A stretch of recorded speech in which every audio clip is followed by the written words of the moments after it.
네, 오늘도 이렇게 말씀을 사모해서 참 각지에서 이렇게 모인다는 것 자체가 정말 기적 같은 일인 것 같아요. 우리 오늘 주실 말씀 읽겠습니다. 디모데후서 3장 15절부터 17절까지입니다.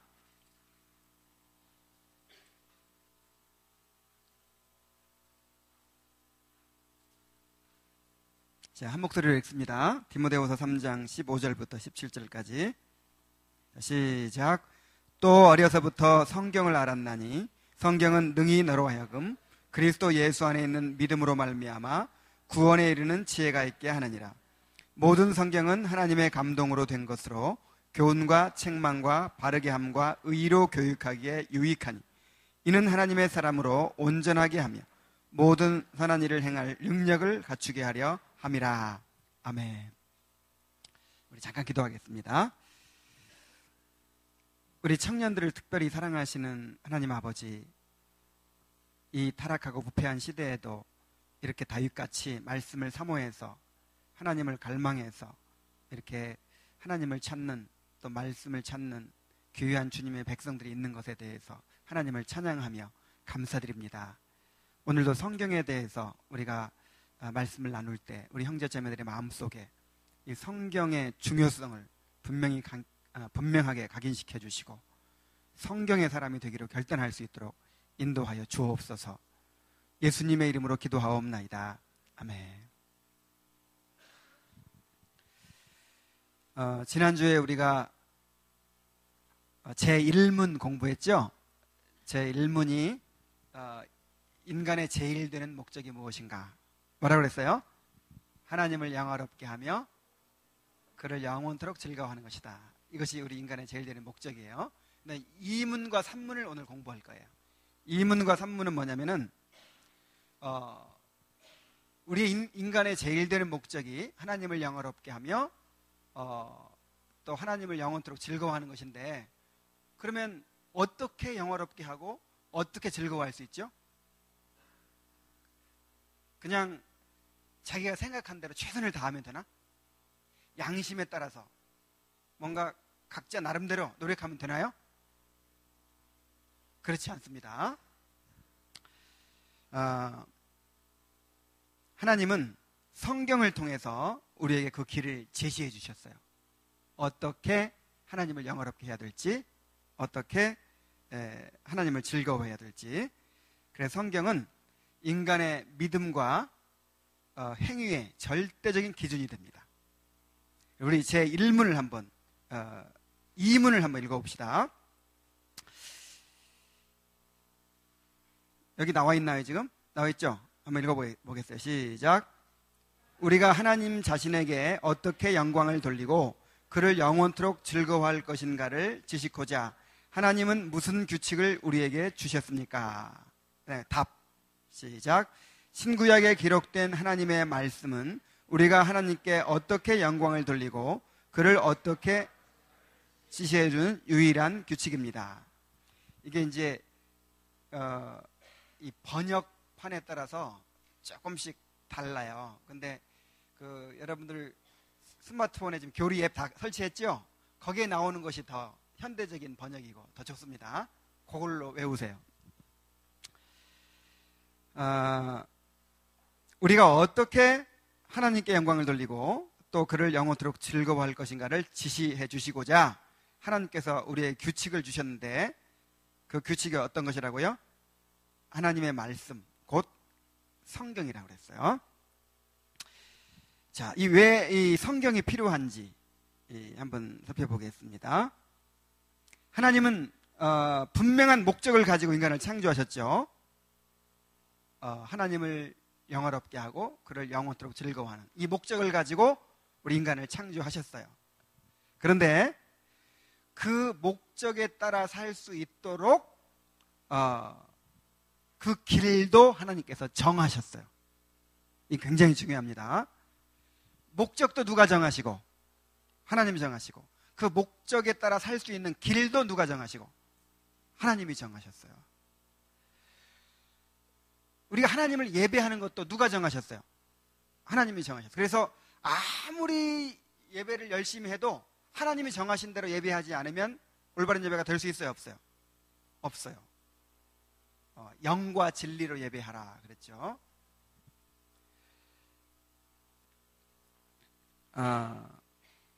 그래서 우리 인간이 자기 생각대로, 자기 나름대로, 자기 양심에 따라 그렇게 하나님을 섬기고 또 하나님을 믿고, 이거 안 됩니다. 뭐대로 해야 돼요? 성경대로 믿고 성경대로 행하는 것을 하나님께서 받으시죠. 그러니까 하나님께서 정하신 대로, 하나님께서 정하신 방법대로, 정하신 길대로 그렇게 하나님을 믿어야 되고 하나님을 영화롭게 해야죠. 근데 그것을 인간이 어떻게 알아요? 어떻게 알죠? 태초에는 물론 이제 알았겠죠. 완전한 지식이 있었으니까. 원래 그 하나님의 형상이라고 하는 게 의와 지식이에요. 그러니까 흠없는 완전한 의, 그 다음에 지식, 요게 하나님의 원래 형상이에요. 그래서 의와 지식을 따라 새롭게 창조함을 받았다. 신약성경에 이렇게 나오죠. 골로새서에 이렇게 나오죠. 그래서 이걸 원의라고 해요. 의와 지식. 근데 우리가 지금도 하나님의 형상인데 뭘 잃어버렸을까요? 그 의와 지식을 잃어버린 거야. 태초에 받았던 의와 지식. 그래서 지금은 우리의 지식이 완전하지 못합니다. 그래서 인간 스스로 하나님을 찾을 수 있어요, 없어요? 없어요. 하나님을 찾을 수 없을 뿐만 아니라, 하나님을 알 수 없을 뿐만 아니라 하나님을 어떻게 섬겨야 되는지 이것도 스스로는 알아낼 수가 없어. 그래서 뭐가 필요하냐? 계시라는 게 필요해요. 자, 계시가 무슨 뜻입니까? 계시라고 하는 것은 열어서 보여준다, 그런 뜻이에요. 이 커튼으로 가려져 있는데 저 속에 뭐가 있는지 잘 모르겠어요. 근데 커튼을 탁 열어 젖혀서 그 안에 있는 것을 보여주는 거, 요거를 계시라고 그래요. 하나님에 대해서 커튼에 가려진 것처럼 인간 스스로는 알 수가 없어. 그래서 하나님께서 인간이 하나님을 알 수 있도록 자기를 열어서 이렇게 보여주셨어요. 그걸 가리켜서 계시라 이렇게 얘기합니다. 그래서 계시에는 두 종류가 있어요. 일반 계시와 특별 계시가 있어요. 자, 일반 계시는 이 자연적인 것들을 통해서 보여주는 것이기 때문에 자연 계시라고도 하는데, 크게 세 가지가 있습니다. 먼저 자연계를 통해서 하나님을 나타내 주셨어요. 우리 시편 19편 1절 한번 보겠습니다. 시편 19편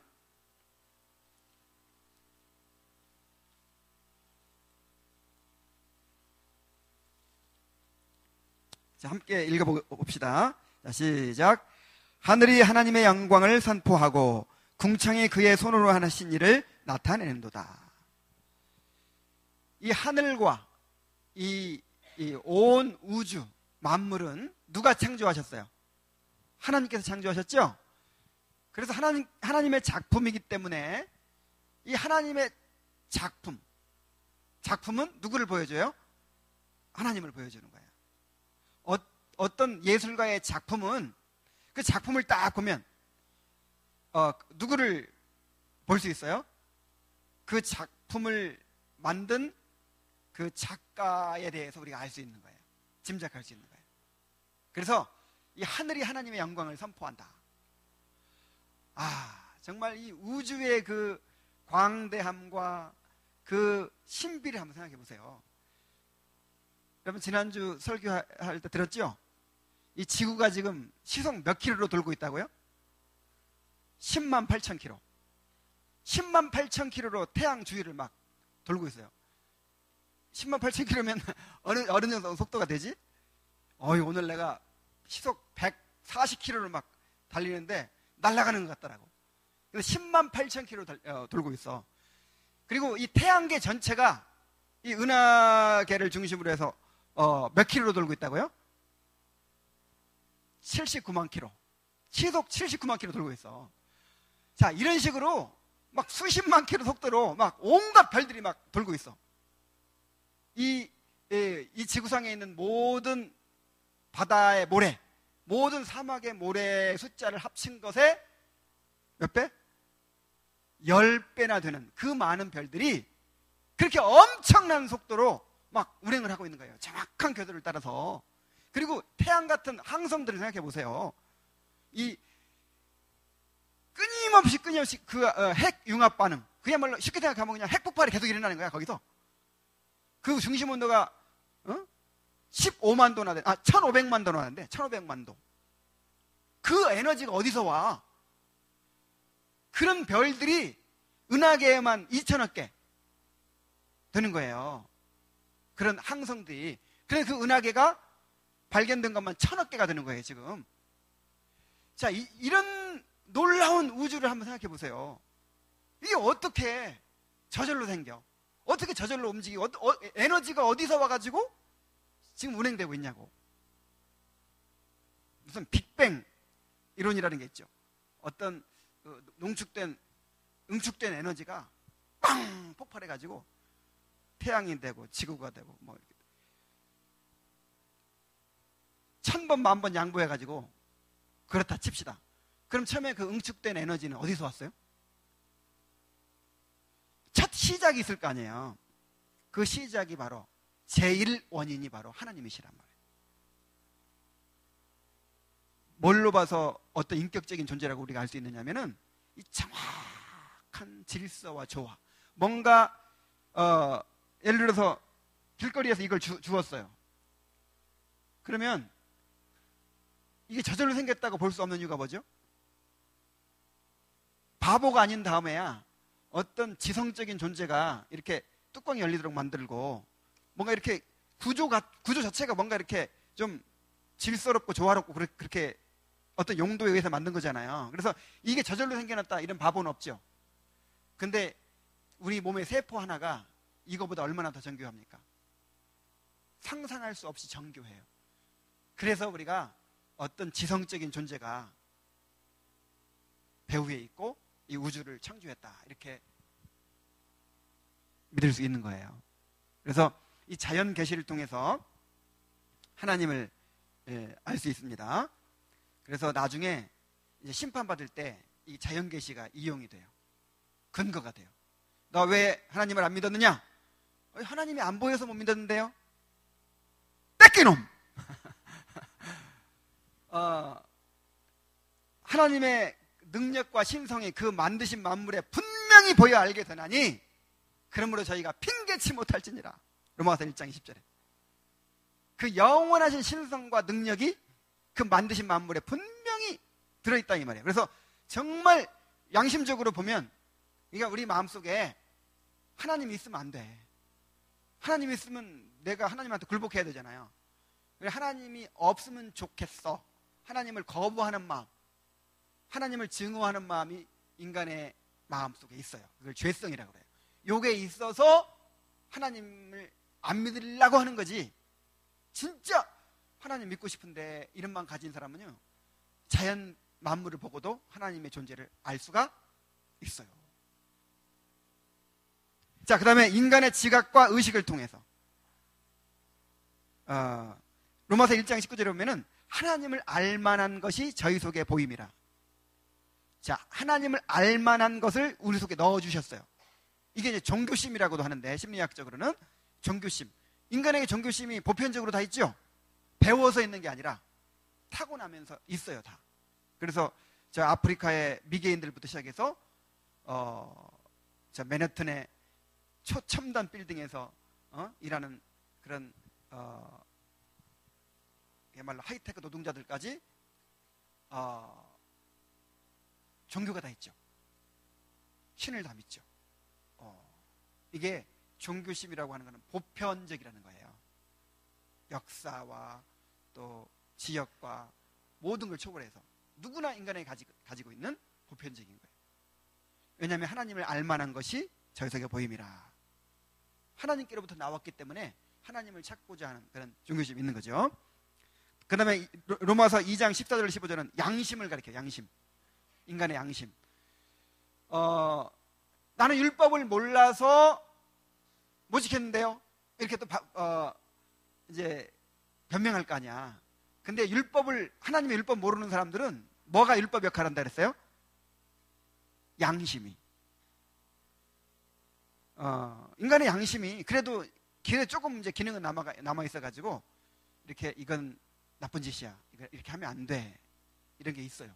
근데 그게 어디서 왔을까? 그 양심이라는 게 어디서 왔을까? 어떤 도덕적 기준이 없이는 양심이라는 게 있어야 이유가 없잖아요. 그죠? 예를 들어서 내가 어떤 아내를 사랑하는데 아내 말고 다른 여자하고 이렇게 간음을 했어. 그러면 믿지 않는 사람도 양심의 가책을 느끼죠. 아프게 하고 상처를 주고 신의를 어기고. 만약에 짐승 같으면 그런 양심 가치가 있을 필요 없잖아. 근데 뭔가 이렇게 하면 안 된다는 어떤 도덕적인 어떤 기준이 있고 그 기준을 세우신 어떤 존재가 있기 때문에, 그리고 나중에 그것에 대해서 내가 책임질 것이기 때문에 양심이 있는 거예요. 양심의 가책을 받는 거예요. 그래서 인간의 종교심이나 양심 같은 그런 인간의 지각과 의식을 통해서 우리가 하나님을 알 수 있어요. 그리고 하나님이 계신 가장 확실한 증거는 인간 안에 있는 도덕성이다. 칸트가 그런 얘기를 했죠. 자, 그 다음에 인간의 경험과 역사를 통해서 반드시 악인은 악으로 굳게 설 수가 없죠. 그리고 이 악은 행복을 줄 수 없어요. 이 영화나 무슨 드라마나 다 보세요. 이런 죄를 저질러 가지고 행복하게 잘 살았더라 이런 얘기 있어요, 없어요? 아무리 인본주의자가 아무리 무신론자가 영화를 만들어도 죄 지으면 반드시 어떻게 돼? 불행하게 되잖아, 반드시. 그래서 인간의 역사나 경험 이런 걸 통해서도 우리가 하나님의 존재를 알 수 있어요. 이런 것들을 가리켜서 이제 일반 계시라고 하는데, 일반 계시만으로는 하나님을 온전히 알 수 없어. 그리고 구원의 진리를 알 수 없어요. 왜냐하면 인간의 죄성 때문에, 아까 그랬잖아요. 이 의와 지식이 이제 지식을 잃어버린 거라고, 우리 인간이. 그리고 또 이 자연 만물도 원상태가 아니야. 지금 파괴된 상태죠. 그래서 일반 계시만으로는 하나님을 온전히 알 수 없고, 또 자신의 죄도 온전히 알 수 없고, 구원의 진리를 제대로 알 수 없어요. 그래서 하나님께서 특별 계시를 주십니다. 자, 특별 계시는 초자연적인 방법으로 주시기 때문에 초자연적인 계시라 이렇게 얘기합니다. 초자연적인 계시. 자, 어떤 방법으로 주시느냐? 성경에 보면은 하나님께서 직접 자기를 드러내시는 경우가 있어요. 이것을 어려운 말로 신현이라, 하나님의 현현이라 이렇게 얘기를 해요. 직접 드러내시는 경우 있죠. 여호와의 사자가 막 나타나고, 그 다음에 구름 기둥 가운데, 불 기둥 가운데 하나님 임재하시고. 그러니까 하나님이 진짜 자신의 모습을 드러낸 건 아니지만은 어쨌든 하나님의 현현이 있어요. 흔적이라도 그런 걸로 이제 자기를 나타내시는 것을 우리가 볼 수 있고, 그 다음에 꿈이나 환상이나 제비뽑기나 기적 같은 그런 비언어적인 방식으로 어떤 하나님의 특별한 행동하심으로 이렇게 또 하나님을 나타내는 경우가 있어요. 하나님 자신이나 하나님의 말씀을 이렇게 드러내시는 경우. 그 다음에 세 번째, 선지자들을 통해서 언어로 분명하게 하나님의 뜻을 계시하는 경우가 있어요. 그래서 이제 선지자들을 통해서 이 언어로 주신 계시, 요거를 기록한 것이 성경이죠.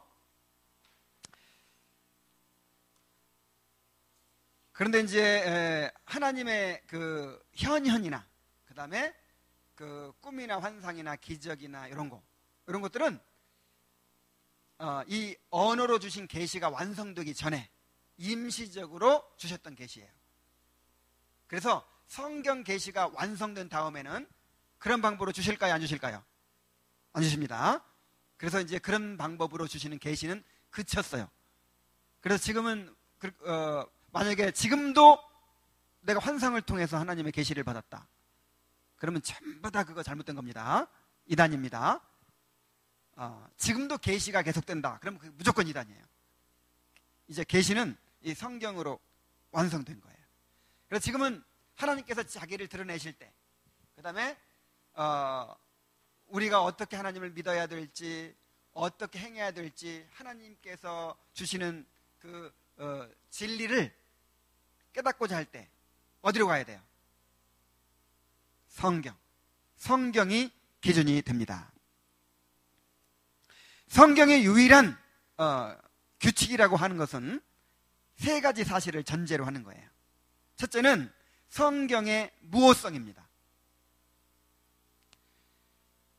성경의 무호성이라는 게 뭐냐면은 성경 전체가 하나님의 감동으로 기록됐어요.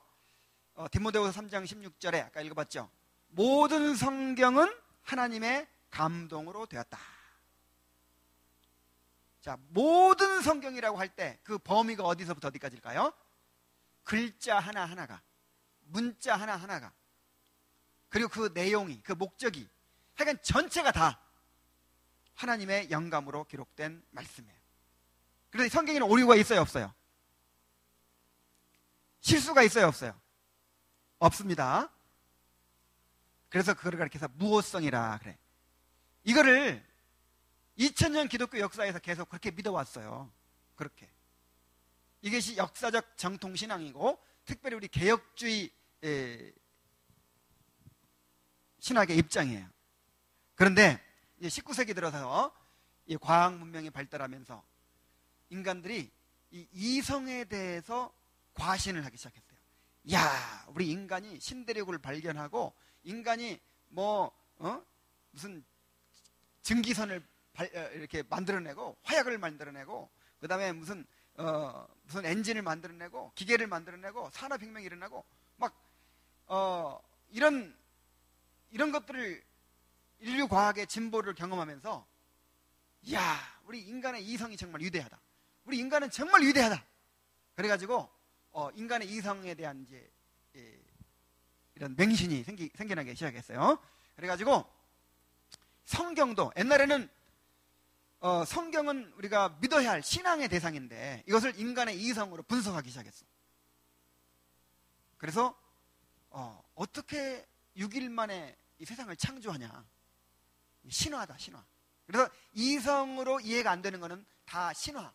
그냥 이것을 어떤 하나님을 더 나타내기 위해서, 효과적으로 사람들에게 전하기 위해서 그냥 집어넣은 얘기, 동원한 얘기다, 이렇게 이제 믿기 시작했어요. 그래서 성경에는 하나님의 말씀도 있고 하나님의 말씀이 아닌 것도 있다. 성경에는 오류도 많이 있다, 이렇게 생각하는 사람들이 생겨났어요. 그것을 이제 자유주의라 그래요. 자유주의.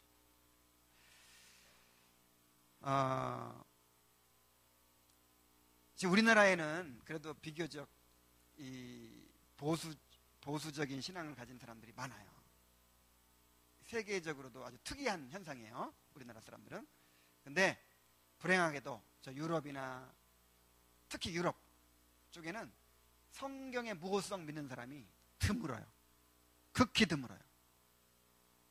다 자유주의적인 사고방식으로 이 성경은 하나님의 말씀도 있지만 하나님의 말씀이 아닌 것도 있다, 오류도 많다, 이렇게 생각을 해요. 자, 그 다음에 또 신정통주의라는 게 있어요. 이게 뭐냐면은 이제 그래서 인간의 이성과 인간의 그 잠재력에 대한 이런 낙관을 가지고, 야, 인간이 이런 식으로 나가면 이제 도덕적으로 발전하고, 그 다음에 과학 문명도 발전하고, 그 다음에 모든 분야에서 발전을 이루어가지고, 야, 진짜 이런 유토피아를 이루겠구나, 인간의 힘으로 아름다운 정말 그런 낙원과 같은 그런 세계가 이루어지겠구나, 이런 생각을 가졌어요. 그런데 그 생각이 언제 처참하게 무너졌냐면은 1, 2차 세계대전을 거치면서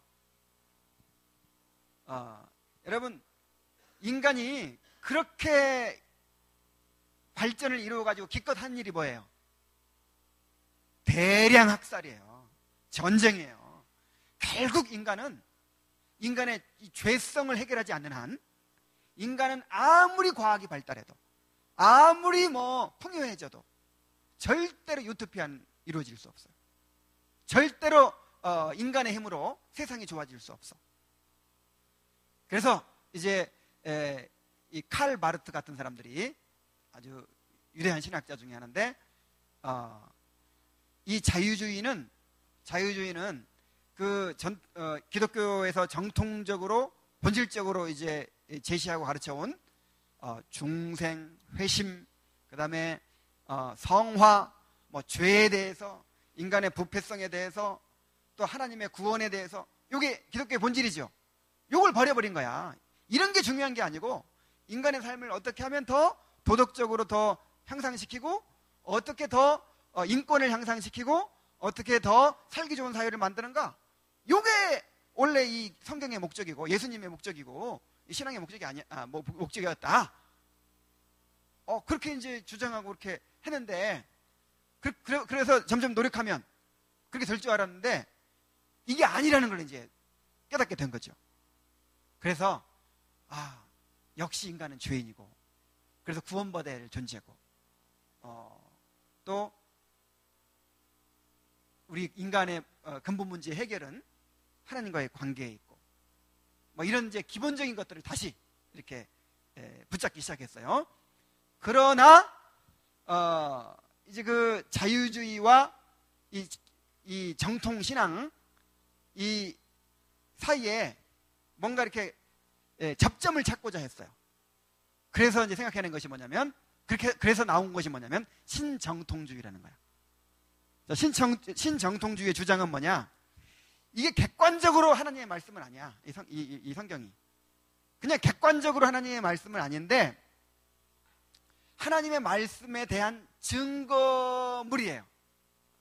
정말 하나님의 어떤 메시지에 대해서, 하나님의 어떤 말씀에 대해서 인간들이 이렇게 증언해 놓은 기록이 바로 성경이에요. 그래서 이 가운데는 신화도 많고 전설도 많고 꾸며낸 얘기도 많아요. 그런데 우리가 성경을 읽다가 하나님께서 역사하셔가지고, 성령 역사에서 뭔가 이 성경을 읽다가 하나님을 만나는 경험이 생길 수 있어. 그럼 그때 그 순간 이 성경이 하나님의 말씀이 된다, 이렇게 주장을 해요. 그래서 성경은 하나님의 말씀이다가 아니라 성경은 하나님의 말씀이 될 수 있다, 이렇게 주장하는. 맞아요, 틀려요?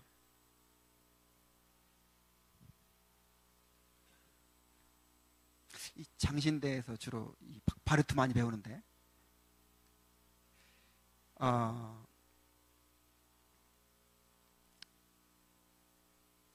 왜 내가 이것을 여러분들에게 얘기하냐면은, 아직까지는 우리나라가 그래도 성경의 무호성을 믿는 사람들이 더 많아요, 지금은, 현재는.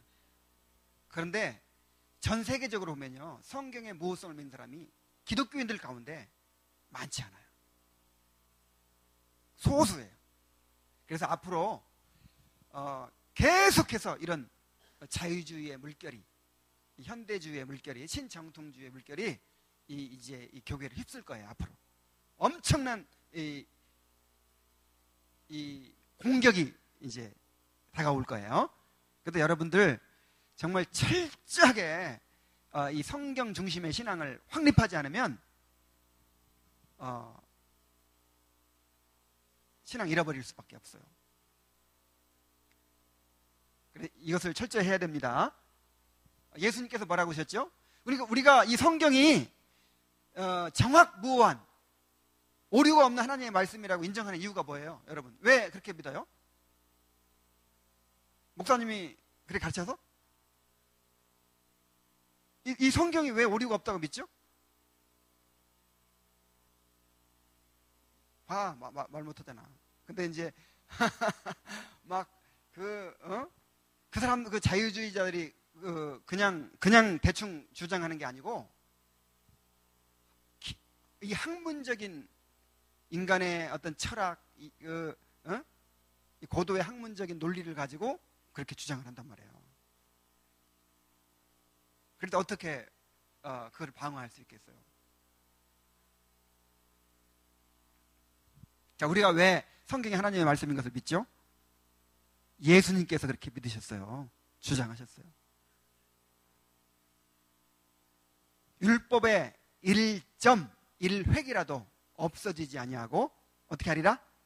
다 이루리라. 그러니까 율법은 좁게는 그 구약의 율법을 가리키고 넓게는 구약 성경 전체를 가리킵니다. 구약 성경 전체를 가리킨다고 볼 수 있어요. 그러니까 내가 율법이나 선지자를 폐하려 온 것이 아니요 그랬잖아요. 율법이나 선지자, 이게 구약 성경 전체를 가리키는 표현입니다.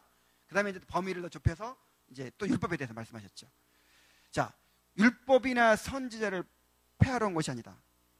완전하게 왔다 하면서 그 1.1획도 없어지지 않고 다 이루리라. 그 1.1획. 히브리어는 이 점 같은 게 있어요. 근데 한 글자 한 글자가 다 하나님의 영감으로 기록됐다는 거야. 그래서 그를 축자 영감이라고 그러죠. 축자 영감.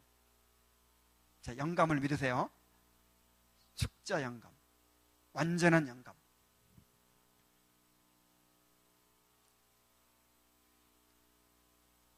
그리고 이 성경이 이 성경 자체가 주장해.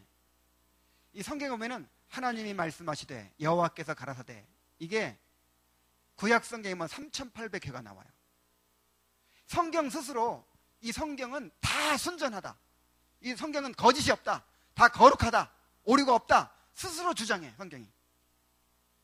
그래서 성경 자체가 주장하고 또 예수님이 그렇게 주장해요. 그리고 이 성경의 통일성과 조화, 인류 구속을 중심으로, 구속의 사역을 중심으로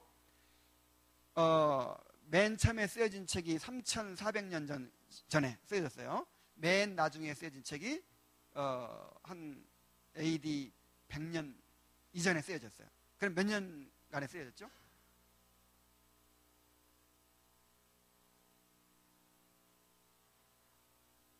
아, 3,400년 정도. 3,400년 정도의 기간 동안 이 성경이 쓰여진 거예요. 한 40명의 저자들이. 그런데 완전한 조화를 이루고 통일성을 이루고 있어요. 창세기부터 요한계시록까지 기가 막힌 조화와 통일성을 이루고 있어요. 배후에 원 저자가 없이는 이건 불가능한 일이죠.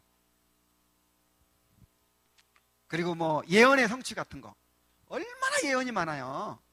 성경에 예언이 너무너무 많죠. 근데 그 예언이 한 가지라도 안 이루어졌으면 성경을 믿을 수 없다고 공격했을 거예요. 근데 지금까지 이 밝혀진 바에 의하면 성경의 예언대로 이루어지지 않은 것이 하나도 없어.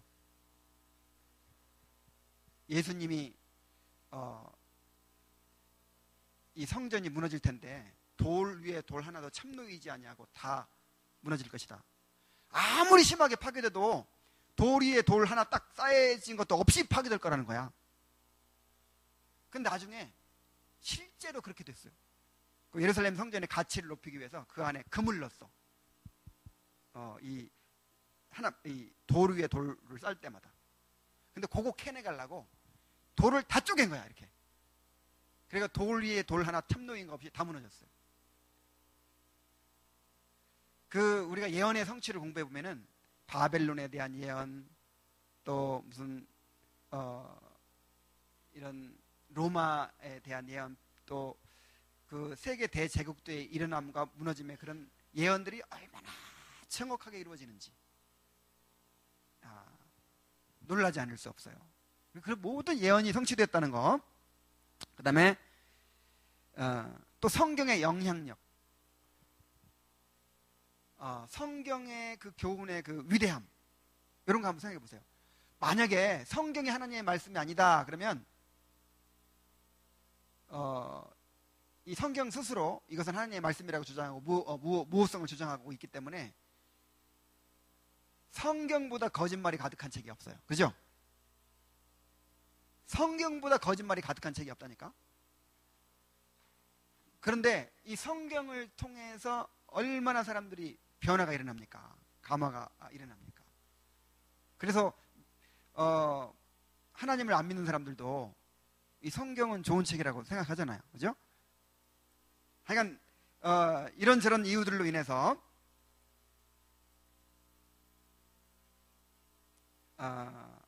성경이 절대 무한 하나님의 말씀인 것을 우리는 믿고 있어요. 그러니까 내가 이 시대에 우리들만 믿은 게 아니라 이 성경이 처음 주어졌을 때, 예를 들어서 모세오경이 그 이스라엘 백성들에게 주어졌을 때, 그리고 바울 사도가 에베소서를 써가지고 에베소 교인들에게 주어졌을 때, 그때 그것을 하나님의 말씀으로 받았어요. 그 사람들이. 그래서 그런 책들을 성경으로 이렇게 모은 거예요.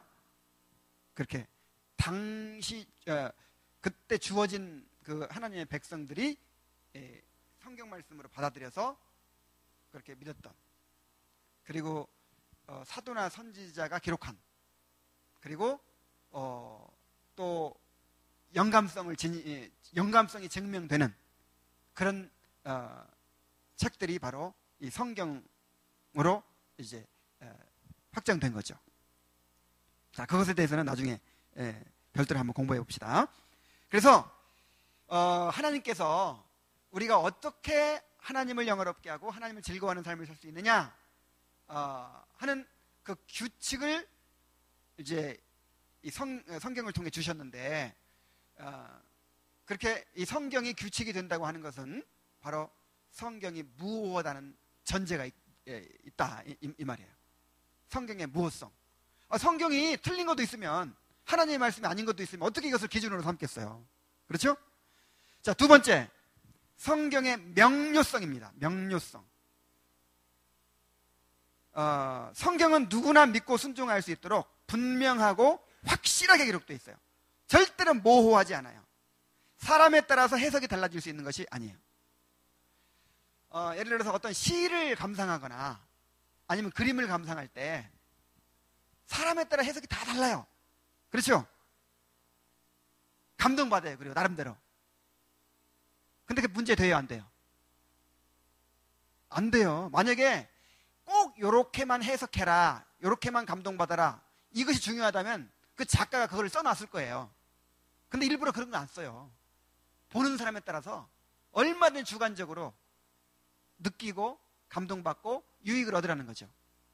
그래서 뭐 시나 무슨 예술작품 볼 때 물론 작가가 어떤 의도가 있어서 만들긴 했지만은, 그러나 각자 그냥 느낌이 됩니다. 그러나 성경 말씀은 그렇게 하도록 기록되지 않았다 이 말이에요. 처음에 로마서가 쓰여지고 에베소서가 쓰여지고 처음에 요한계시록 쓰여질 때 모호하고 힘들고 무슨 주석이 필요하고 막 학자들이 필요하고 뭐 설명이 필요하고 그랬을까요? 안 그랬을까요? 아니면 그냥 그 편지를 읽어주면 그냥 쉽게 알아들었을까요?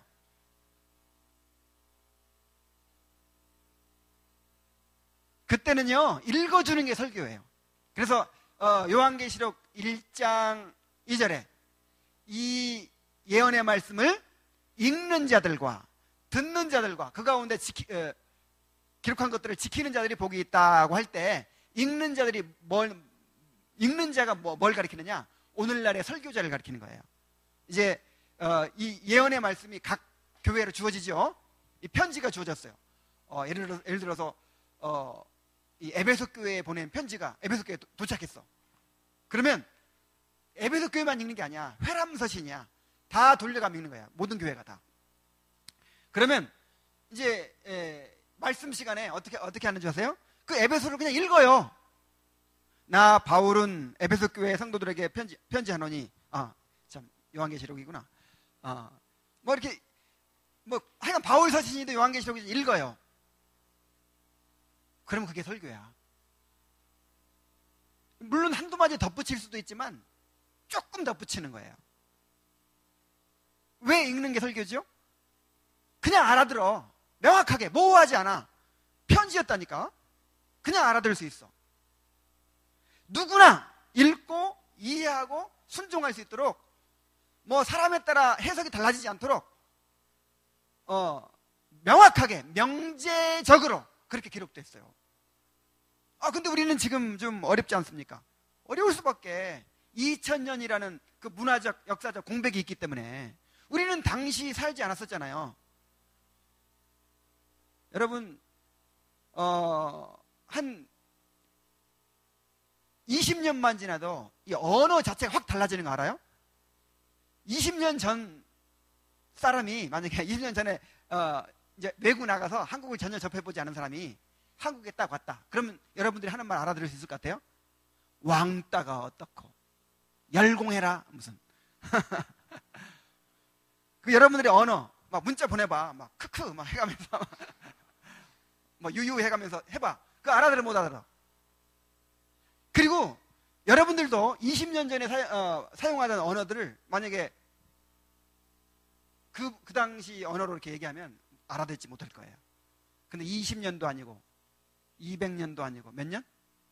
2000년. 그 문화적 차이, 그 시대적 차이. 그래서 그 당시 사람들은 그냥 확실했는데 지금은 뭐가 필요해요? 주석이 필요해. 지금은 설교자가 필요해. 설명이 필요해. 그래서 그렇지 이게 모호하게 기록된 것이 아니란 말이에요. 사람에 따라 해석되는 것이 아니란 말이에요. 그래서 어떤 사람들이 그렇게 오해하는 사람들이 있어. 이거는 은혜 받는 데 따라서 다 달라질 수 있어. 목사님들마다 이런 은혜 받으면 이렇게 말씀 전할 수 있고 저런 은혜 받으면 저렇게 전할 수 있어. 그러니까 어떻게 전하든지 그걸 판단하지 말고 은혜 받아야 돼. 절대 그렇지 않아요. 이건 처음에 원래 그 편지를, 이 성경을 받았던 그 하나님의 백성들, 그 사람들이 이해했던 그대로 이해해야 되는 거예요. 그대로 설명하지 않으면 잘못된 거예요. 그래서 물론 이제 지엽적인 부분에 있어서는 아직까지 풀리지 않은 것이 있을 수도 있어. 몇 군데 있어요. 근데 그게 큰 차이가 없어. 우리가 하나님을 믿고 구원받는 거, 그 다음에 우리가 하나님의 뜻을 순종하고 성화를 이루어가는 데는 지장이 없어요. 그 아주 지엽적인 거, 부분적인 거, 그거만 이렇게 해석할 수도 있고 저렇게 할 수 있고, 이제 너무 길어져 버려가지고 2000년의 세월이 너무 흘러서 이제 아예 안 밝혀지는 것도 몇 군데 있습니다. 지엽적인 부분들. 근데 그건 큰 문제가 안 된다 이 말이에요.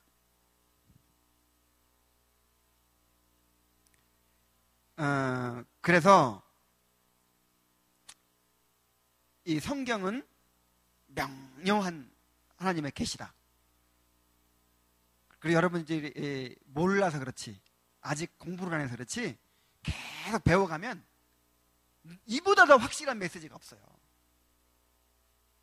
이보다 더 분명한 메시지가 없어요. 그러니까 제발 공부하세요. 제발. 책을 읽으라고 하는 거예요. 그래서 신앙생활 한두 해 하고 말 거 아니죠? 앞으로 몇 년 동안 할 거예요? 죽을 때까지 한 50년 이상 할 거잖아. 근데 계속 성경을 좀 알아가세요. 책 좀 사가지고 책도 봐가면서. 그 책이 왜 필요하냐? 성경을 올바로 보기 위해서 필요한 거예요. 그리고 말씀 좀 열심히 들어요. 열심히 공부도 하고.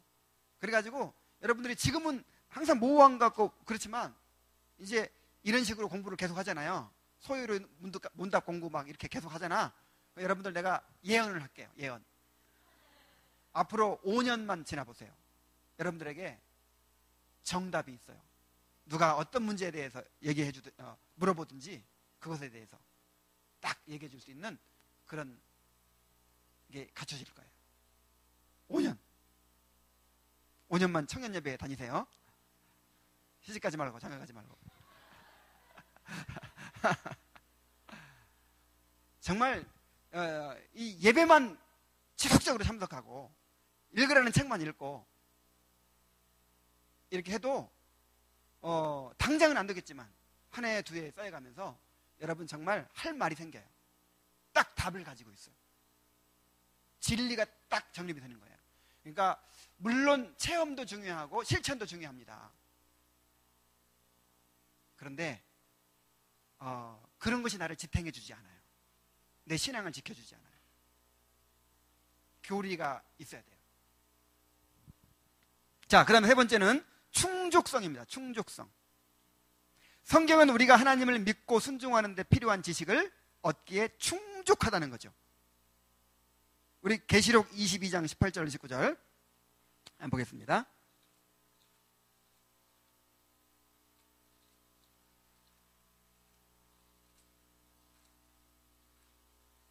계시록 22장 18절 19절.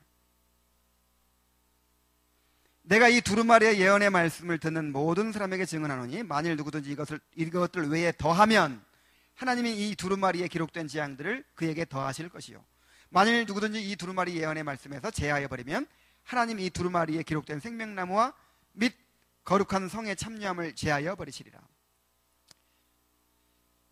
그러니까 이 요한계시록뿐만 아니라 이 성경 전체를 확대해서 생각하면 가리키는 건데, 이것들을 왜 더하면 어떻게 하겠다? 이 성경에 기록된 재앙을 더하겠다. 그러니까 어떻게 하라는 거야? 더하면 된다는 거야, 안 된다는 거야? 그러니까 이 성경만으로 충분하다는 거야. 성경만으로 충분합니다. 이걸 가리켜 성경의 충족성이라 그래요. 또 빼도 안 된대. 아이고 야고보서 같은 거 좀 빼면 안 될까? 안 돼. 빼도 문제가 되죠. 거룩한 성의 참여함을, 생명나무와 거룩한 성의 참여함을 제하여 버린대. 더하든지 빼든지 안 돼. 이 성경이 꼭 필요해서 이렇게 주어졌어요. 그리고 이 성경 한 권만으로 충분해. 여러분 이런 확신을 가지시기 바랍니다. 카톨릭에서는 성경만으로 부족해요. 그래서 부족하다고 생각해서 이 성경의 전통을 더 덧붙여요. 전통. 교황의 말을 덧붙여요. 그래서 성경에 없는 거를 가르쳐. 마리아가 원죄가 없이 태어났다. 그리고 마리아가 하늘로 승천하셨다. 그리고 예수님한테 직접 기도하고 하나님한테 직접 기도하면 좀 어려우니까 그 여자잖아, 여자. 정 많은 엄마잖아. 그러니까 마리아한테 기도하면 마리아가 예수님한테 얘기해주고, 예수님은 또 하나님한테 얘기해주고. 수수께끼 좀 복잡해. 그런 거 다 성경에 있어요, 없어요? 없는데 카톨릭에서 만든 거야. 그래서 카톨릭은 이단 중에 이단이에요. 이단의 왕이야, 이단의 왕. 그래서 카톨릭을 아예 그냥 이방 종교라고 해야 된다고 주장하는 사람들이 많아요. 그러니까 이단 정도가 아니야. 카톨릭 교리는요, 이단 정도가 아니고 불교 같은 이방 종교로 봐야 된다. 그만큼 성경에서 벗어나 있어요. 이단들은 이 성경에 자기들의 경전을 더하죠. 몰몬교에서는 몰몬경이라는 게 있고, 안식교에서는 예언의신이라는 게 있고, 뭐 신천지 같은 데서도 뭐 경전이라고까지는 안 하지만 새로 계시받은 게 있죠. 이만희 씨가 새로 계시받은 거, 거기 거의 성경과 같은 번역을 갖고 있잖아요.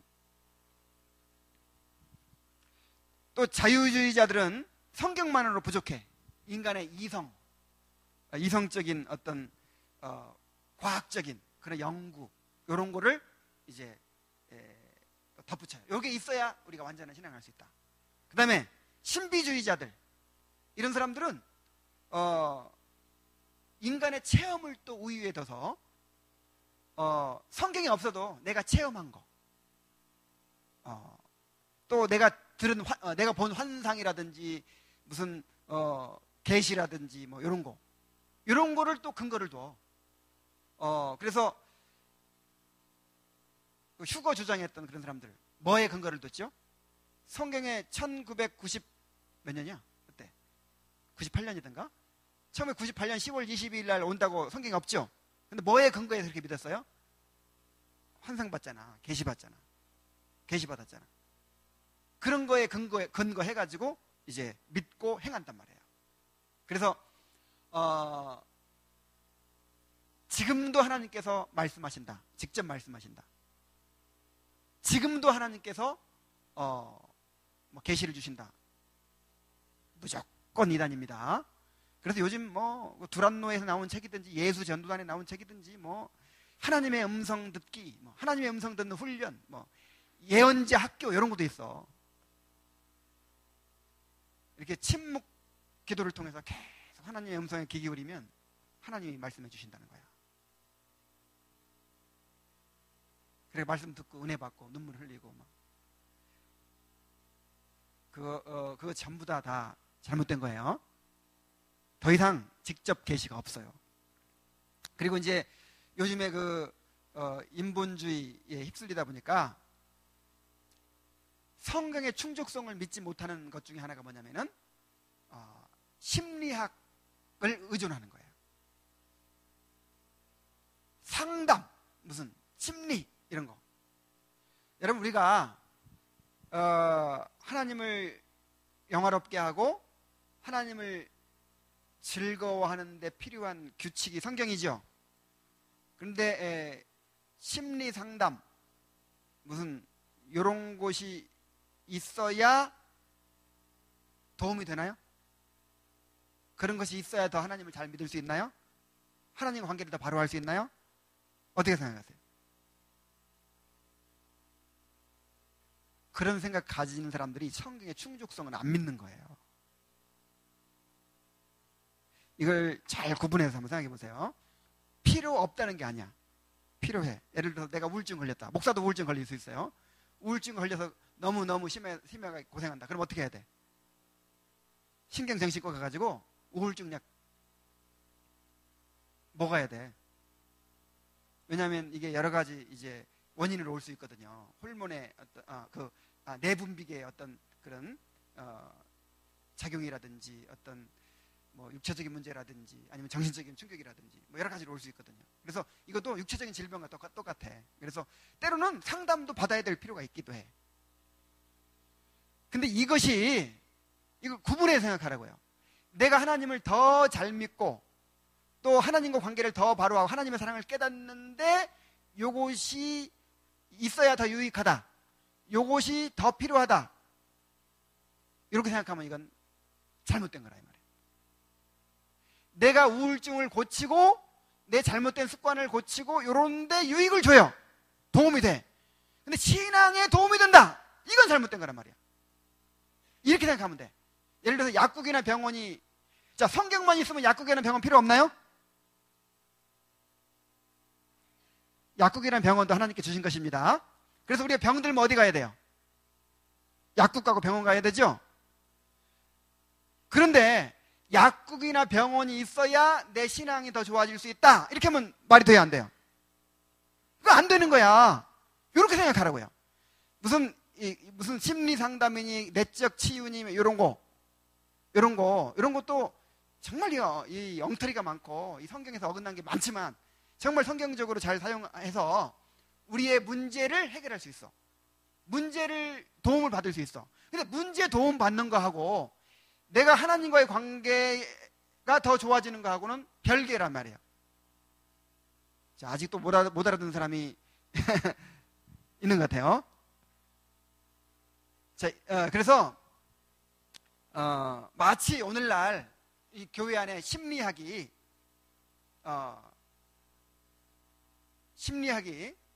말하자면 하나님을 가까이 하고 또 신앙을 성장시키고 이렇게 하는데 필수적인 것처럼 오늘날은 이제 인간의 문제가 뭐 이렇게 드러나고 해가지고 오늘날에는 이제 무슨 뭐 내적 치유가 필요한 시대가 됐고 무슨 심리학이 필요한 시대가 됐고 그러면 초대교회에는 그런 게 있었어요, 없었어요? 초대교회들은 우리 인간의 문제가 없었을까요? 지금 우리가 경험하고 있는 문제가 없었을까요? 초대교회들은 상처가 없었을까? 초대교회들이 상처가 많았겠어? 그 초대교회 당시 사람들이 상처가 많았겠어? 지금 사람들이 상처가 많을까요?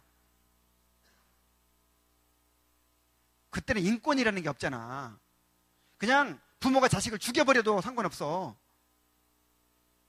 그 당시에 인권이라는 게 없어. 그러니까 언제가 상처가 많아요. 그때가 많아요. 지금이 많아요.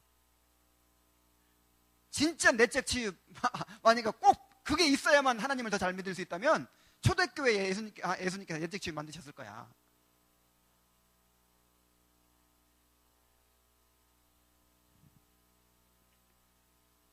지금 심리학이 우상이 되고 있어요. 지금.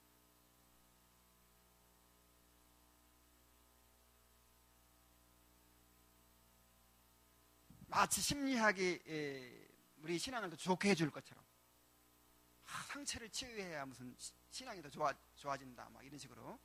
상처가 있어갖고 하나님과 관계를 가로막고 있기 때문에 그 상처를 치유해야 더 신앙이 좋아진다.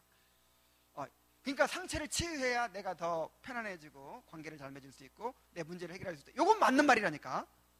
근데 그것이 내 신앙 성장과 신앙을 원래 올바르게 하는데 필수적인 것처럼, 더 유익을 주는 것처럼.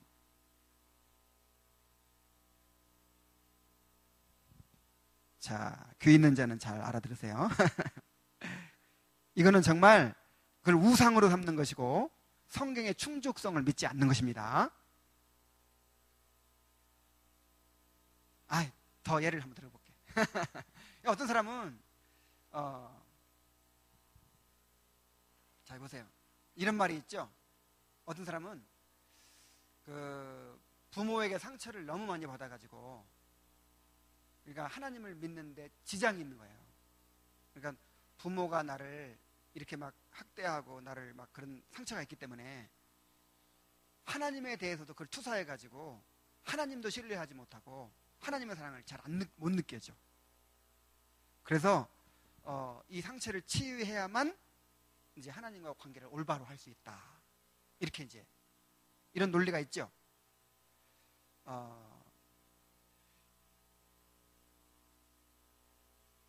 그런데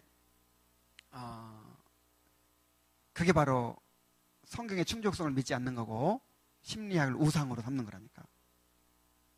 그럼 옛날에는 어떻게 했냐고. 옛날에 이렇게 생각해 볼 수 있어요. 어떤 사람이 부모가 너무 잘해준 거야. 부모가 모든 것을 다 채워주고 무조건적인 사랑을 해주고 너무 자존감을 높여주고 이렇게 그래 키웠어. 자, 그래서 그 사람이 하나님 찾을 가능성이 있어요, 없어요? 가능성이 있지만 멀어질 가능성도 많아요. 사람이, 여러분 경험적으로 봐도 상처 많은 사람이 교회에 와, 아니면은 상처가 전혀 없는 사람이 교회 많이 와. 그러니까 일리는 있는데 절대적인 건 아니란 말이야. 절대적인. 무슨 얘기 알겠죠? 그래서 내 부모는 나를 버렸으나 하나님은 나를 영접하시리이다. 이 구절을 시편에서 읽어봤죠? 근데 부모에게 버림받고 받은 상처가 너무 크기 때문에 누구를 의지할 수밖에 없어. 하나님을 의지할 수밖에 없어. 예수 믿는 사람들이 많아요. 그러니까 그렇게 될 수도 있고 이렇게 될 수도 있고 그러니까 그 조건은 결정적인 게 아니라 이 말이야. 자, 이제 이해됐어요? 그래서 어떤 사람들은 이제 이걸 막 강조하다 보면 어떻게 되냐면은 나는요 어린 시절에 상처가 많아서요. 상처가 많아서 내가 지금 신앙생활에 어려움이 있다는 거야. 이걸 치유해야만 그러니까 그 상처 때문에 오히려 하나님 더 잘 의지하고 믿을 수 있는 거예요. 그러니까 내가 죄를 깨닫고 회개하면, 그리고 주님께 맡기면 그 상처가 오히려 나를 하나님께로 이끌어가는 통로가 되는 거예요. 아시겠습니까? 그리고 하나님의 사랑으로 상처가 치유되는 거예요. 내가 상담 심리학만 20년을 쫓아다니면서 배웠어. 상담 심리학 석사야.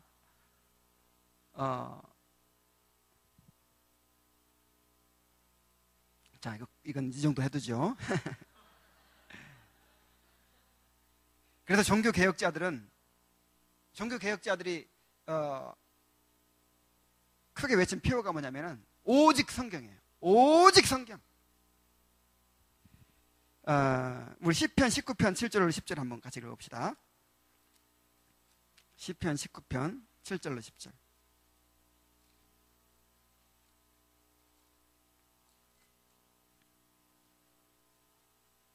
우리 함께 읽어보겠습니다. 자, 시작. 여호와의 율법은 완전하여 영혼을 소성시키며 여호와의 증거는 확실하여 우둔한 자를 지혜롭게 하며 여호와의 교훈은 정직하여 마음을 기쁘게 하고 여호와의 계명은 순결하여 눈을 밝게 하시도다. 여호와를 경외하는 도는 정결하여 영원까지 이르고 여호와의 법도는 진실하여 다 의로우니 금곧 많은 순금보다 더 사모할 것이며 꿀과 송이꿀보다 더 달도다. 참, 이게 하나님의 말씀에 대한 신앙 고백이에요. 여호와의 율법은 여기서 율법, 증거, 도 이게 다 말씀을 가리키는 건데 여호와의 율법은 완전하다, 확실하다, 정직하다, 순결하다, 정결하다. 그래서 영혼을 소성시킨다. 또 지혜롭게 한다. 또 눈을 밝게 한다. 이런 확신을 갖게 되기를 바랍니다. 성경만이 아이고 시간이 너무 많이 갔네.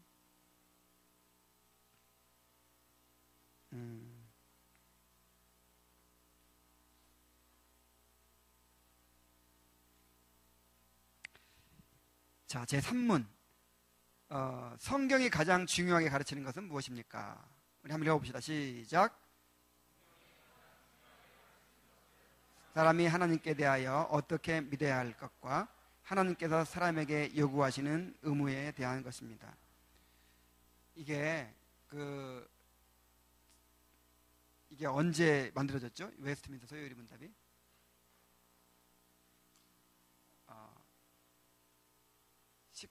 이게 언제 만들어졌지? 갑자기 생각나네. 지금 적어도 몇백 년 됐죠? 몇백 년 동안 이렇게 이어져 내려온 건데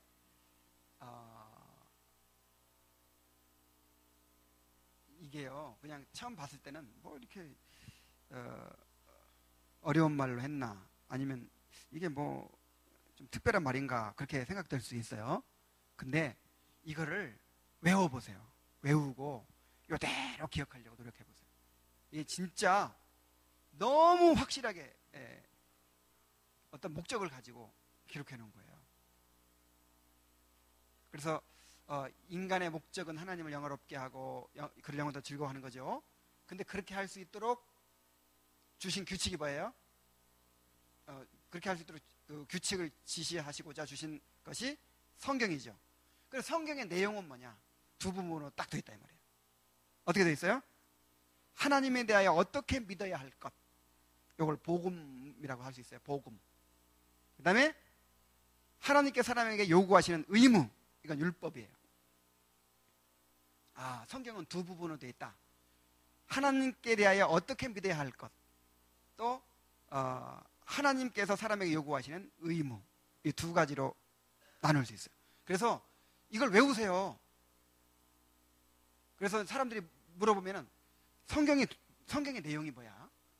성경은 크게 딱 두 가지로 요약할 수 있는데 하나님께 대해서 우리가 어떻게 믿어야 되나 하는 것과 또 하나님께 대한 우리의 의무에 대해서 기록한 거야. 이렇게 딱 얘기해 줄 수 있겠죠. 그러니까 어떻게 믿어야 되는 것인가, 또 어떻게 행해야 되는 것인가, 이 두 가지를 기록한 책이에요. 근데 어떻게 믿어야 될 것은 복음이라고 할 수 있고, 어떻게 행해야 될 것은 율법이라고 할 수 있고, 그래서 성경을 복음과 율법 이렇게 딱 두 가지로 요약할 수가 있는 거예요. 성경은 분명한 목적에 따라 쓰여졌습니다. 성경이 모든 것을 다 가르쳐 주진 않죠. 인류 역사를 다 기록하지는 않았어요. 과학의 모든 지식들이나 기술들을 다 제공해 주지 않아요. 성경은 심지어 예수 그리스도에 관해서도 모든 정보를 다 주시지 않아. 기록하지 않았어. 30살까지 도대체 어떻게 살았는지 안 나와. 인간이 알고 싶어 하는 것을 보여주려고 성경이 쓰여진 것이 아니죠. 성경이 쓰여진 분명한 목적은 하나님께 대하여 어떻게 믿어야 할 것, 그 다음에 하나님의 사람에게 요구하시는 의무를 보여주기 위한 것입니다. 요한복음 20장 한번 찾아봅시다. 요한복음 20장 30절부터 31절.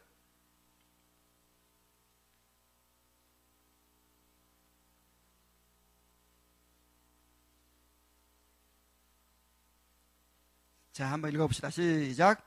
예수께서 제자들 앞에서 이 책에 기록되지 아니한 다른 표적도 많이 행하셨으나 오직 이것을 기록함은 너희로 예수께서 하나님의 아들 그리스도이심을 믿게 하려 하심이 또 너희로 믿고 그 이름을 힘입어 생명을 얻게 하려 함이라. 자, 그 다음에 미가서 6장 8절. 미가서 6장 8절.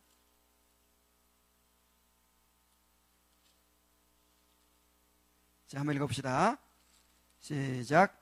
사람아, 주께서 선한 것이 무엇임을 내게 보이셨나니 여호와께서 내게 구하시는 것은 오직 정의를 행하며 인자를 사랑하며 겸손하게 내 하나님과 함께 행하는 것이 아니냐.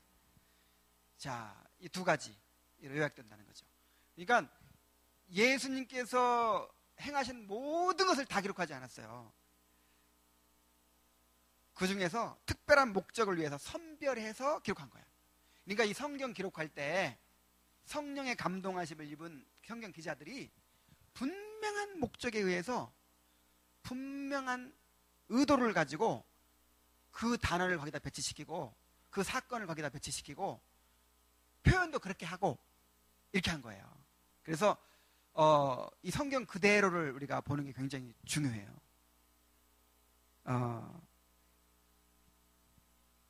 그래서 성경이 그냥 성경 기자들이 아무 생각 없이 그냥 막 기록해 놓은 거 아니에요. 우리가 볼 때는 뭐 조직적이지도 않은 것 같고 뭔가 좀 체계적이지도 않은 것 같고 첫째, 둘째 이런 것도 없고. 근데요, 이 성경 자체를 공부하는 성경신학을 공부해 보면은 얼마나 놀라운지 몰라요. 표현 하나하나가 기가 막힌 목적과 의도를 가지고 그렇게 이 배치 자체가 이 어떤 사건이라든지 어떤 내용을 포함시킨 것 자체가 정말 기가 막힌 어떤 의도와 목적을 가지고 그렇게 치밀하게 쓰여졌어요.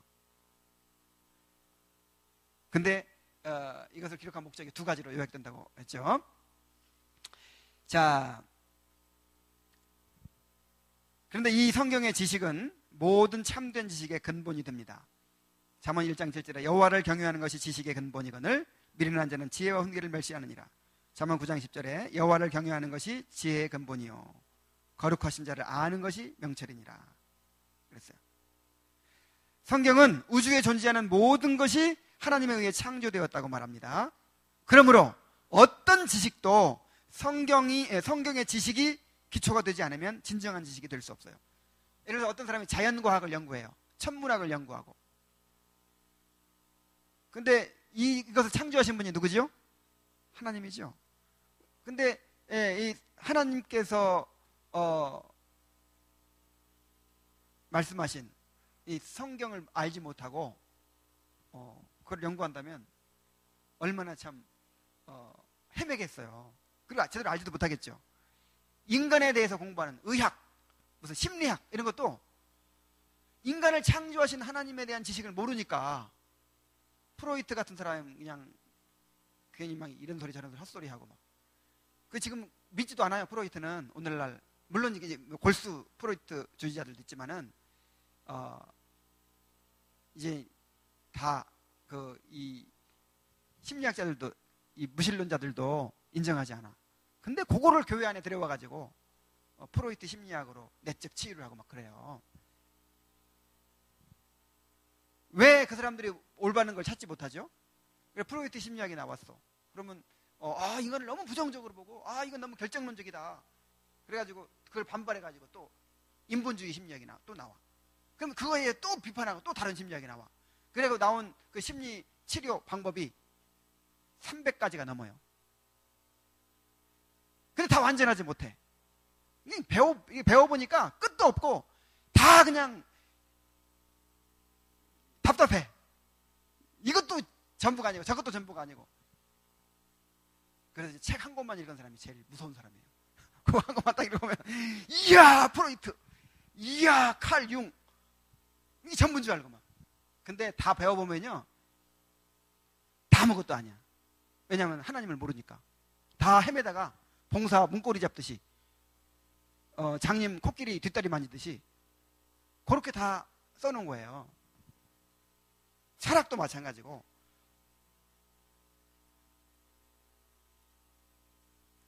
자, 이 두 가지를 한번 더 구체적으로 생각해 봅시다.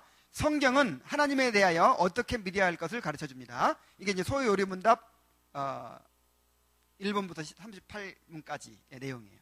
자, 정확하게 말하면 1번부터 2번까지는 3번까지는 서론이죠, 서론. 그리고 이제 4번부터 38번까지가 이제 하나님께 대해 어떻게 믿어야 할 것을 보여주죠. 자, 믿는다는 것은 성경의 진리에 대하여 알고 동의하고 신뢰하는 것입니다. 자, 믿는다는 게 뭐예요? 알고, 그 다음에 그럼 일단 뭐 해야 돼? 알아야 돼. 성경이 무엇을 계시하고 있나, 성경의 말씀이 무엇인가를 알아야 돼. 아는 걸 믿는 거야. 모르고 믿을 수 있어요, 없어요? 근데 모르고도 많이 믿어. 그러니까 내가 생각한 걸 믿는 거야. 아, 내가 될 줄로 믿습니다. 그걸 믿음이라고 생각해. 그러니까 오늘날 이 믿음이라는 말이 완전히 이건 이 성경의 믿음이 아니고 인간이 만들어내는 믿음이 돼버렸어요.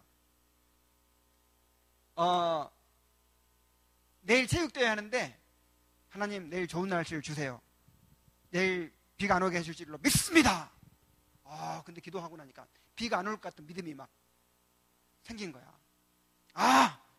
그래도 진짜 비가 안 왔네. 이런 걸 믿음이라고 생각해요. 이건 믿음이에요, 아니에요? 믿음이 아니야? 아닙니다. 물론 이제 믿음은 믿음인데 이걸 신념이라고 그래, 신념. 됐어도 아니야, 이건. 아시겠습니까? 예를 들어서 병이 들었어, 누가. 고쳐주실 줄로 믿습니다. 믿음이 막 생겼어. 근데 진짜 고침받았네.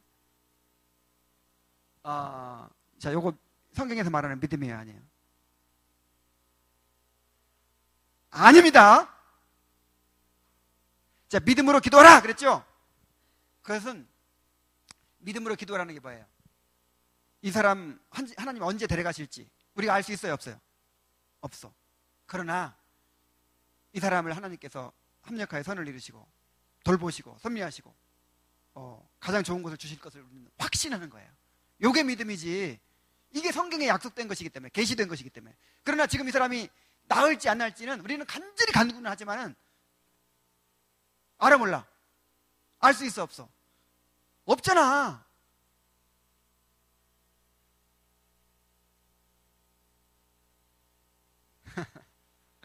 그런데 신념도 필요해, 신념도. 이번에 내가 공부하면 반드시 합격할 걸 난 믿어. 나는 이 믿음으로 할 거야. 그런 신념도 가져야죠. 그걸 신념이라고 그래, 그냥. 나는 이런 신념이 있어. 나는 하나님께서 해주실 것을 믿어. 하나님이 나는 증거를 보여주셨어. 이러지 말란 말이야. 그냥 내가 가진 신념이야. 신념도 필요하죠? 사람이 신념이 있어야 돼. 근데 성경에 그렇게 기록했어? 이번 2014년도에 있을 무슨 시험은 반드시 내가 합격하게 해주겠다. 이렇게 기록되어 있어? 그렇게 기록된 걸 내가 기록되었기 때문에 그걸 알고 믿었으면 그게 믿음이야. 그런데 명확하게 이렇게 말씀해 주신 거 아니면 그건 신념이지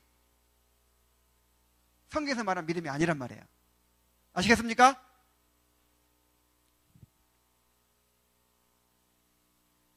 그래서 믿음이라고 하는 것은 하나님이 성경에 계시한 것을, 계시한 약속을, 계시한 말씀을 내가 알고 그것을 동의하고 그것을 신뢰하는 거예요. 일단 뭐 해야 된다고? 알아야 돼. 근데 뭘 믿어야 될지 알아야 돼.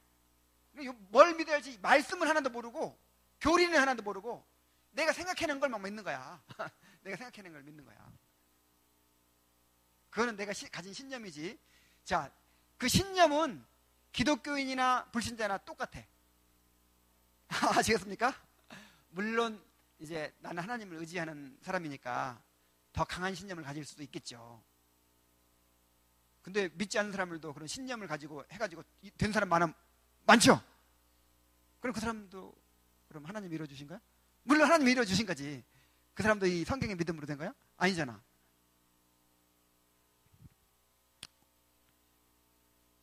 그래서 여러분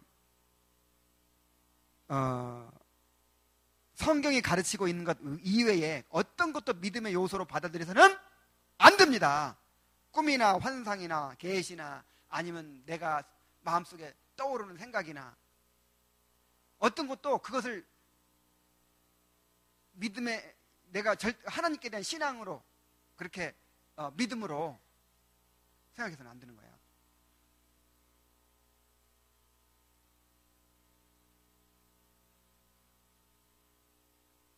자, 시간 많이 갔으니까 넘어갑시다. 또 성경은 하나님께서 사람에게 요구하시는 의무를 가르쳐 줍니다.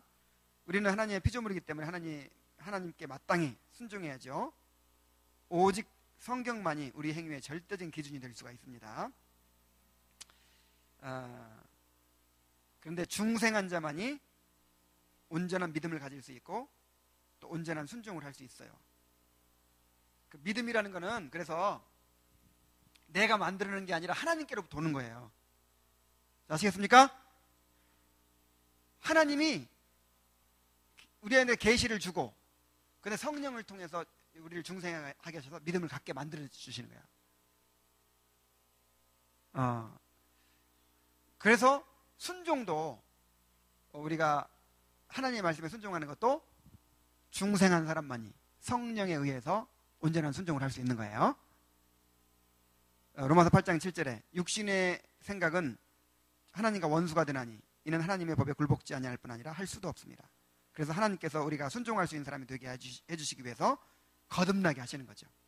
새로운 본성을 심어주시는 거죠. 자, 시간 없으니까 넘어갑니다. 하나님께 대한 믿음과 순종은 따로 떨어져 있는 게 아니에요. 믿음은 반드시 순종을 낳게 됩니다. 자, 우리가 믿는 바대로 행하게 돼 있어요. 믿는 바대로. 영혼 없는 몸이 죽은 것 같이 행함이 없는 믿음은 죽은 것이니라. 아이고, 시간이 너무 많아서 결론을 맺어야겠네. 자, 그래서 우리가 철저하게 말씀 중심의 신앙이 되어야 됩니다. 그러려면 하나님의 말씀을 제대로 알아야 돼요. 디모데후서 2장 15절에 너는 진리의 말씀을 옳게 분별하며 부끄러울 것이 없는 일꾼으로 인정된 자로 자신을 하나님께 드리기를 힘쓰라 그랬어요. 진리의 말씀을 옳게 어떻게 하라? 분별하라. 진리의 말씀을 옳게 분별한다는 말이 무슨 말이냐면 자른다 그런 뜻이에요. 한석봉 어머니가 어떻게 했죠? 불을 끈 다음에 나는 떡을 썰 테니 너는 글을 쓰거라 그랬어요. 그래서 깜깜한 방 안에서 한석봉 어머니는 떡을 잘랐어요. 그리고 한석봉은 글을 썼어. 근데 불을 딱 켜보니까 어떻게 됐어요? 글은 삐뚤삐뚤 써졌는데 떡은 정확하게 잘라진 거예요. 이렇게. 그런 것처럼 우리가 말씀을 옳게 분별하려면 옳게 딱딱 이렇게 자르고 분별하고 구분하고 이렇게 이해할 수 있어야 된다. 다룰 수 있어야 된다. 말씀을 이렇게. 그걸 다른 말로 말하면 교리를 알아야 된다. 교리. 교리가 성경 말씀을 가리켜 교리라고 하는 거예요. 성경 말씀을 올바로 이해한 것을 교리라고 그래요. 교리하면 뭔가 좀 이렇게 알러지 반응 일으키죠. 교리. 무슨 교리. 뭔가 체험이 중요하고 하나님의 사랑을 느끼는 게 중요하고 뭔가 실천이 중요하지. 무슨 교리. 이것 때문에 지금 교회가 망했어요. 이것 때문에. 요것 때문에 부패하고 요것 때문에 타락하고 있어요. 결국은 진리 싸움이에요. 결국은. 교리가 얼마나 중요한가. 내가 오늘 부여 갔다 왔는데 가는 길이 너무 복잡하더라고. 근데 내비게이션이 가르쳐주는 대로 정확하게 찾아가야 돼. 그렇죠? 그러니까 빨리 가고 늦게 가는 실천이나 그 다음에 이 길이 너무 경치가 좋고 참 너무 상쾌하네. 드라이브 하는 느낌이 참 좋네. 요게 중요해요? 아니면 정확한 길을 알고 가는 게 중요해요? 정확한 길을 알고 가면서 빨리 가는 것도 중요하고 그 다음에 내가 체험하고 누리는 것도 중요한 거예요. 그죠? 먼저 뭐야? 정확한 지도를 가지고 정확한 길을 찾아가야지. 근데 지금 오늘날 그리스도인들의 신앙이 어떻게 되는지 아세요? 뭐 지도가 필요하냐 이거야. 내비게이션이 뭐가 필요하냐 이거야. 교리가 뭐가 필요하냐 이거야. 교리 따지니까 머리만 아프고 사람들이 자꾸만 딱딱해지고, 그 다음에 서로 너는 옳다 그러다 싸움만 일어나고, 그러니까 이런 거 그냥 덮어두자. 예수님의 사랑을 실천하자. 예수님의 사랑을 깨닫자. 체험, 이게 체험이잖아요. 실천이잖아요. 성경은 절대로 그렇게 얘기하지 않아요. 바울 사도가 서신서를 쓸 때 항상 뭐부터 써요? 믿어야 할 것, 교리부터 딱 쓰잖아요. 그리고 우리의 행위나 우리의 체험은 어디서 나와요? 교리에서 나와요. 교리하고 성경 말씀 다른 게 아니고 성경 말씀을 바르게 이해한 것, 여기 교리라니까. 그럼 교리를 알아야 돼, 몰라야 돼? 한마디만 더 할게요. 이 바른 교리가 얼마나 중요한지 모릅니다. 이 우리의 바른 믿음, 바른 실천은 다 어디서 나와요? 내가 믿고 있는 교리에서 나와요. 내가 알고 이해하고 있는 교리에서 나와. 근데 그 바른 것을 알지 못하고 있잖아요. 모르고 있는 게 아니라 잘못된 교리를 알고 있는 거야. 아시겠습니까? 내가 지금 바른 길을 못 찾았다고 하는 거는 멈춰서 있으면 좋겠는데 지금 가고 있잖아요 지금. 그러니까 어떤 길로 가겠어? 엉뚱한 길로 가는 거야. 그래서 여러분, 성경만이 우리 믿음과 행위의 유일한 기준이라는 거 명심하시고, 내가 지금 교회에 오래 다녀서 성경 많이 안다, 그런 생각 하지 마시고 정말 지금부터 열심히 배우세요. 열심히. 그러면 배우면 배울수록, 이야, 내가 진짜 내가 엉터리를 믿었구나. 정말 내가 신앙생활 정말 이상하게 해왔구나. 이런 걸 막 가슴을 치면서 계속 깨닫게 될 거야. 열심히 배웁시다. 기도하겠습니다. 하나님 아버지, 오늘도 우리에게 바른 믿음의 기준을 또 제시해 주시고, 이 성경의 중요성에 대해서 알게 해주시니 감사드립니다. 아버지 하나님, 정말 바르게 믿고 바르게 행할 수 있도록, 성경적인 신앙이 될 수 있도록 우리를 인도하여 주옵소서. 이제 소요리 문답 본격적으로 이제 본론을 다음 주부터 시작합니다. 아버지 하나님, 우리 형제자매들 지혜와 총명을 주시고, 또 알고자 하는 열망을 주시고, 빠짐없이 참석해서 잘 무장할 수 있도록 인도하여 주옵소서.